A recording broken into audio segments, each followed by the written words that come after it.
Yeah, it does feel like a new season after kind of having the bye week and last week is kind of a reset to, what's this actually feel like? Going back into playing games and not that last week wasn't the same, but FCS competition is tough. And while we got to play Southern Utah on the road, it was their first game. There were some unknowns where this is the first time where we've had an opportunity where they have 4 games of tape on us, we have 4 games of tape on them, and they're playing good football right now. Played them in the conference opener a couple years ago. And I've made a big point to these guys just about how tough Ed Lamb is to play against. He loves his guys. He coaches them really well. They're super sound. I think they've kind of found their identity a little bit on both sides of the ball.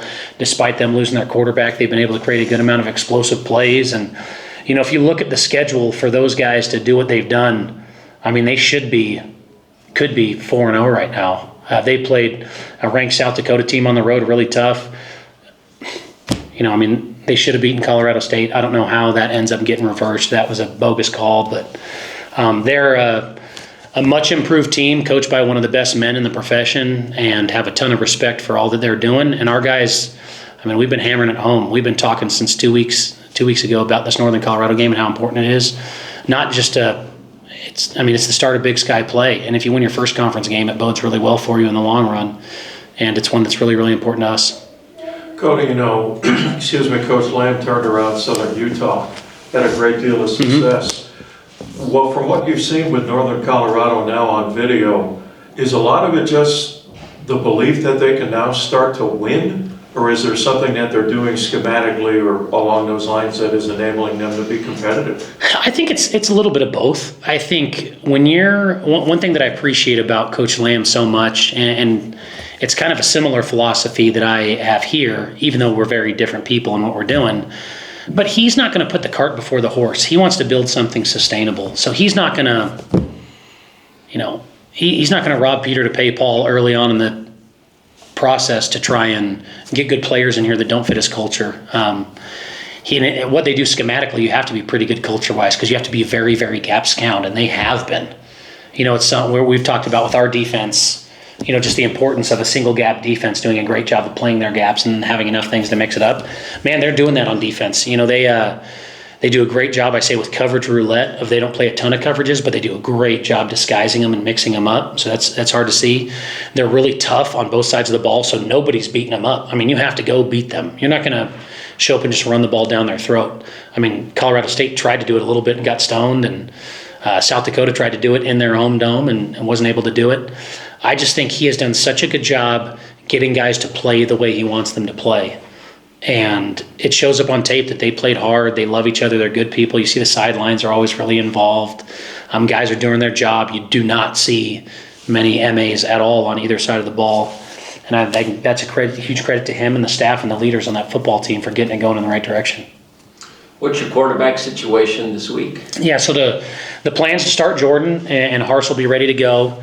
I think the last time everybody saw JC at length, he was playing with a torn up knee, and that's not necessarily fair to him or you or our team in that scenario. But last time you saw him played pretty well, and it's not that. Hars has played great football. He has, and if you look at him, his strength is going out and operating.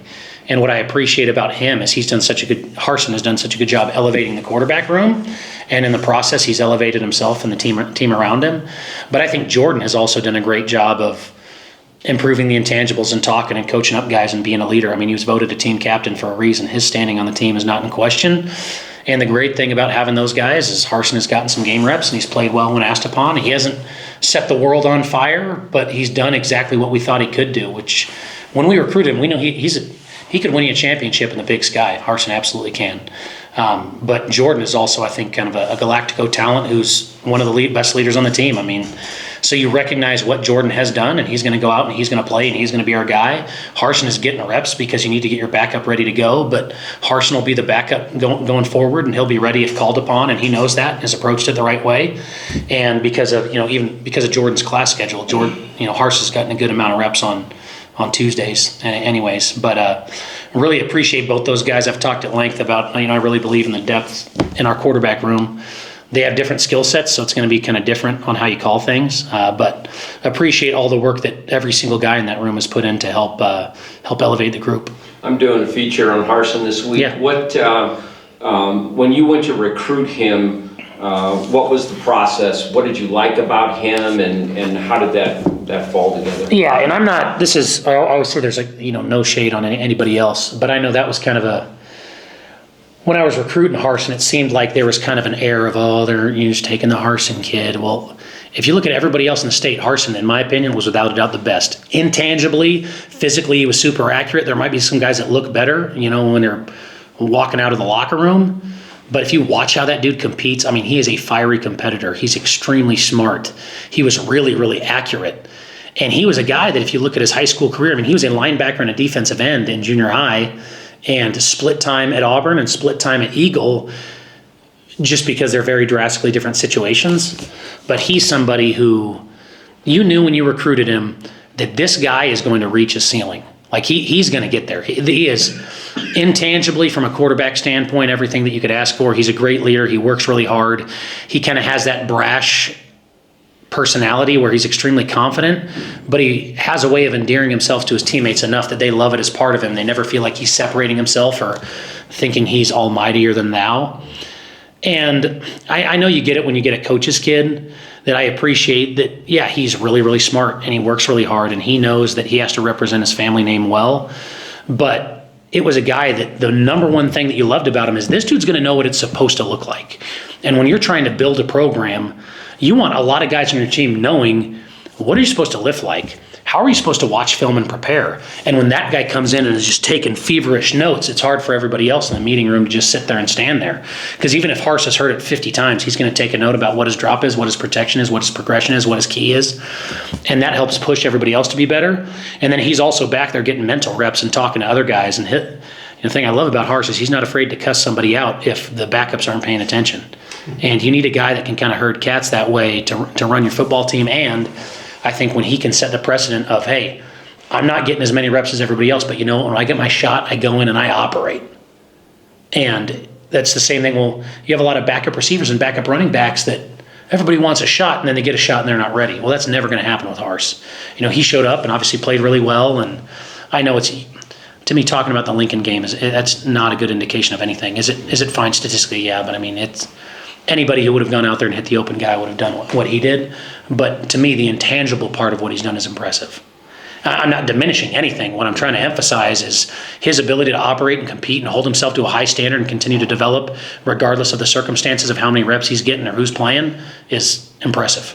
This is a tongue-in-cheek question, so take it for the way it's told, but have you ever benched a quarterback who threw 6 touchdown passes? Yeah, no, but it's I'm sure I have at some point. But I think he kind of knows, and everybody knew, going into the Lincoln week that JC was like 2 weeks ahead of schedule from what we had thought. We'd had many other guys on our team have the same procedure that were out 4, 5, 6 weeks. And when he was feeling great at 3, we were like, all right, well, try to get you some pops and see how it goes. And Jordan's continued to progress. But trust me, it's great to have 2. I know I heard this on the radio the other day. I don't know if you guys listen to Josh Pate, but I think it's a great saying. To me, quarterback controversies all stem from communication and understanding of roles. I think everybody says, well, if you have 2 quarterbacks, you have none. And you're like, well, no, not in a good program. That's called depth. Ole Miss right now, well, they're playing that kid from Ferris State. Well, thank goodness they have him, right? Thank goodness Oklahoma has the Michael Hawkins kid. Good teams need depth. They need depth. I think we got a good football team. I think we got a good quarterback room. That is depth. Now, controversy stems from if there were guys on our team or guys in our room who didn't understand what the situation was, that's how you create controversy. But I got to communicate clearly with them. And for me, it doesn't mean we'll need Hars again at some point. Maybe JC gets hurt again. Maybe he doesn't play as well. Maybe a game plan fits Harsin better. But I got to totally over-communicate. And I think Jordan has earned the starting job. And it's not just that Jordan plays well and has a strong arm. He's also a captain on the football team, and I think he's handled himself accordingly. And I appreciate him busting his butt in rehab to be 3 weeks ahead of schedule. That's a huge deal for our football team. But also at the same time, you're able to get Harsin a lot of really good reps. We need depth. And Harsin understands his role. He also understands how highly I think of him. I think Harsin's the man. All right? I think Jordan is the man. I think Jordan right now is the best guy to help us win this football game. But I know Harsin will be ready to go if called upon. Cody, how did you come out of the Lincoln game as far as injury-wise was concerned? Yeah, we had one injury that was a bummer. Adam Watts got hurt, and he'll be out for a significant amount of time. You know, that one punt block where I don't know if it was a fake or the guy just geeked out, but, you know, had a guy fall on him kind of bad. Other than that, we made it out healthy, and it was good to get a lot of those guys reps.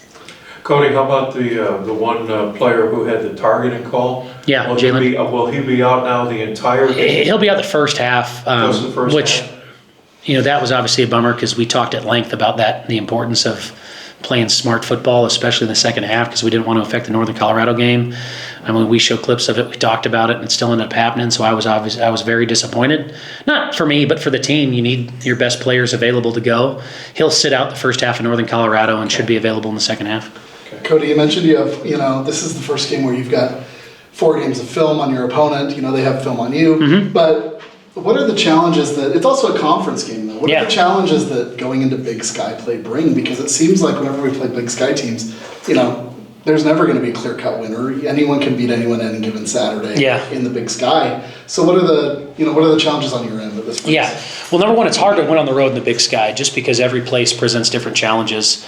I'm not sure what the exact percentage is accounting for the last 2 years, but I know right before I came here, I did a study that in the 6 years that I was at my previous school, that 75% of the time the home team won the football game, regardless of what it was. It's hard to play on the road because, you know, you can't take a whole circus on the road. You're kind of getting your band together and going. But your routine's thrown off a little bit. There are some unique challenges at every place to play in the Big Sky, whether it's the lighting in the dome, the elevation, the crowd, the lack of crowd, the track, the stadium, the wind. There's just always something unique that you have to go with there. You know, at Northern Colorado, the unique parts are, well, your locker room's really far away and they don't have lights, so it's always going to be an afternoon game, and you don't anticipate the crowd being a factor from a noise standpoint, but you know that, I mean, very similar to the Southern Utah thing. I equate Greeley and Cedar City very similar in that the crowd isn't going to impress you, but they're going to punch you in the mouth like it's a prize fight. And so you have to be ready to come out and battle your butts off and kind of create your own energy. You don't have the accountability of all your friends and students and classmates in the stands, but you better be on your P's and Q's. You're going to show up and you're going to get your butts kicked quickly. And if you look at how they played, you know, last year, so many close games. And it seems like, you know, Coach Duff has a bunch of respect for him because, man, they've always taken Weber to the wire. And I know that, you know, as you look at us kind of, I say both trying to kind of climb our way out of the bottom tier of the Big Sky, it's, you know, our administration has probably done more for us than Northern Colorado has, which is a strong appreciate there, but their coaching staff is legit. It's real. I mean, I think the world of their secondary coach. I think J.B. Hall's awesome. I think Walter Scheidt has won a ton of games and done a really good job. Their OC, and I mean, again, Coach Lamb. I don't know if there's a guy that if I could be one guy in the conference, I say, and have that perception and be that type of leader in person, it would be Ed Lamb. Love and appreciate what he's done with that program, and he's going to have them ready to go. You mentioned the tape component. I mean, they got tape on us, and I think they've done a good job finding an identity. But I bet you they had some things in their back pocket in the offseason knowing, hey, what it's going to take to beat Idaho State. Because they know it's their homecoming, it's their home opener, and for them to get where they want to go, they got to get through us. And, you know, they've done some stuff on tape that will present some issues, and we're trying to anticipate, all right, well, what have they shown, and what might they do that's going to be a wrinkle for us? And I just think that the bye week helps with that. Having just a couple games of tape helps with that, and we're excited for the challenge. Cody, does the fact that this is the first conference game have any more significant meaning, or is that something just I do meeting the fans? Yeah, I think getting a conference win is hard. You know, it's playing on the road and having a conference opener. It's important that you play well in conference, and it's your first opportunity to kind of go, you know, like, what's this conference going to be? You know, this is what our peers look like. You know, and yeah, we were able to play an FCS conference game against Southern Utah.